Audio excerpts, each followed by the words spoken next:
Hello everybody, I'm Dennis Calvin from the Gay Men's Network. Today is International Lesbian Day, not that you know it looking online. And today, that distinction, that day that should be marked and should be celebrated, I'll tell you what's happening in Australia. The Lesbian Action Group of the Victorian state, who want to have a lesbian-only event at a taxpayer-funded Pride Centre, right? They're outside that centre today. They're not allowed in. They're protesting outside. A very powerful visual vignette of what the hell gender is doing to gay rights. Because the reason those women are outside is the Australian Human Rights Commission has said that a meeting that is lesbian-only is a discriminatory act against the protected characteristic of gender identity. That is, lesbians forced out of their own spaces. Now, I'm a lifelong Labour voter, but I intend to vote Conservative at this election because I do not trust Keir Starmer, and I want that message to go loud and clear. The flip-flopping, the mealy-mouthed statements on this, the refusal to take our concerns seriously needs to bite this party, a party that aren't even listening to a group lesbian Labour. That is not healthy in a democracy. That's not respectful to same-sex attracted people, and we should want better than that. The Labour Party need to understand that so long as we are concerned about the embedding of gender identity into law, we're concerned about self-ID, we're concerned about the Orwellian-named conversion therapy ban, which just pours petrol on the problem it claims to solve, state mandating the surgical correction of gay kids, autistic kids, looked after kids. As long as the Labour Party is not prepared to be serious about this and not prepared to listen to gay people's concerns about this, we owe them absolutely nothing.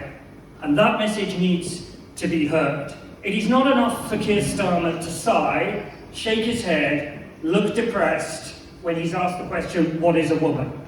That is now a vital political question that tells us whether you understand this issue and this problem. And I've got a message for the Labour Party. Gender is in free fall globally, right? What happened in Australia has led to outrage. Australian actuaries no longer insure gender-affirming care. They can spot the lawsuits coming. In Canada, parents are rising up across the country who've had enough of this. In the USA, the Sixth Circuit Court of Appeals has just knocked back the ACLU in brutal terms, saying you are not in any way a marginalised minority. You are not presenting us with convincing science, and you are not presenting us with constitutional arguments. This ideology and all the harm that it's created and all the bogus statistics, like our census, which has been reduced to nonsense as a result of the bourgeois genderese phrasing of the sex question, this project is coming to an end. Now, the Labour Party can either realise that, look at that, and say we've got a window of opportunity to reject Stonewall law, to reject Stonewall influence, and heaven forbid, actually listen to gay men, actually listen to lesbians, actually listen to the many women's groups on this. But that window of opportunity is closing, right? In this country, it won't be too long before the High Court, in my view, grants a group litigation order for the detransitioner cases. That's our version of a class action.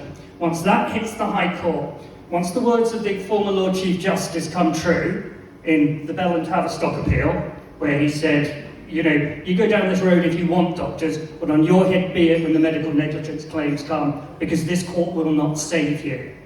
The Labour Party need to look at that. They need to look at what Hilary Cass is saying, and they need to listen to homosexuals on the ground. We are sick of being ignored on this, and we're sick of being taken for granted, and we will go to other parties if we absolutely have to. The left should never have given the Conservatives this open goal. Rishi Sunak is now booting it straight into the back of the neck. So the ball is, to mix metaphors, ball is in your court, Sir Keir, because we're not prepared to be taken for granted. We're not prepared to have the next generation of homosexuals told they've got the wrong body, told that they can't even go to their pride centres, slagged off by their own charities as sexual racists, or genital fetishes. No, we're not having this. Let's all encourage Labour to be braver.